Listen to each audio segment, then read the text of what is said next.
Dear students, today I am starting microeconomics for class 11th.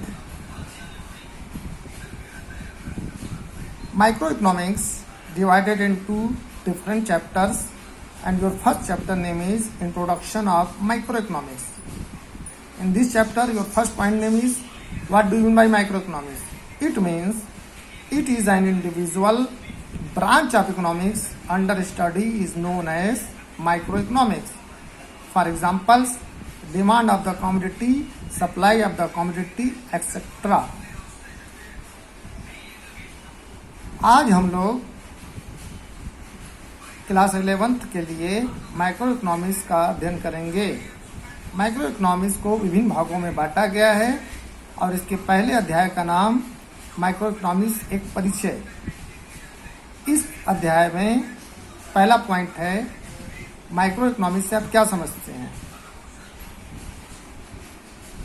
इसका अर्थ होता है कि हम इकोनॉमिक्स के किसी एक या इंडिविजुअल शाखा का अध्ययन करते हैं तो उसे हम माइक्रो इकोनॉमिक्स कहते हैं। उदाहरण स्वरूप किसी वस्तु की मांगी गई मात्रा और किसी वस्तु की मांगी गई पूर्ति, ये सारे उदाहरण माइक्रो इकोनॉमिक्स के हैं। तो next point name is economy. Economy means it is engagement of various economic activities by the people is known as economy. For examples, some persons engage in agriculture sectors, some persons engage in manufacturing sectors, and some persons engage in services and banking sectors. So, according to economic activities, economy divided into three parts: primary sectors, secondary sectors, and tertiary sectors. Primary sectors means it includes agriculture and farming. Secondary sector means it includes manufacturing, and tertiary sector means it includes services, banking, transportation and insurance, etc. Your next point name is scarcity of an economy. So scarcity means lackness. In other words, we say that scarcity of an economy means lackness of an economy.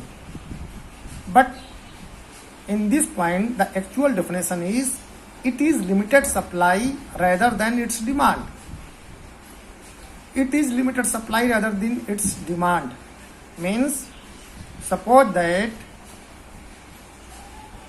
that any commodity demanded by 10%, but supply is only available for 4%. So it is indicate to scarcity of an economy. Your next point name is problems of an economy. Problems of an economy means the problems of an economy arise due to following ways. First, unlimited wants. Second, limited resources. Third, alternative uses of resources.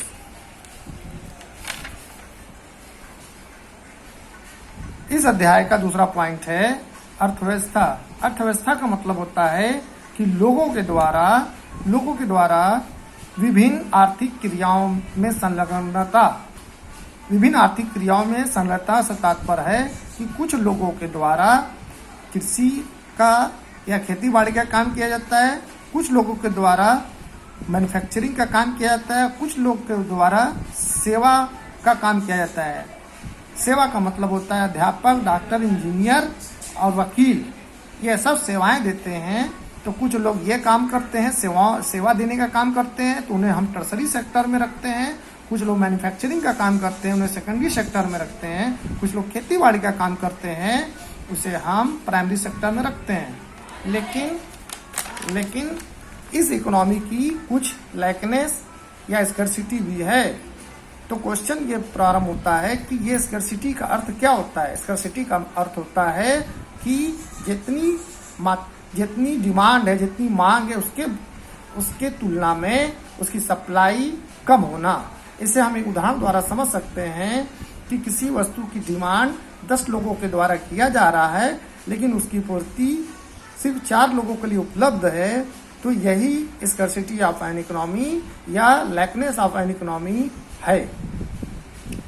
इस अध्याय का अगला point है problems of an economy. Problems of an economy जो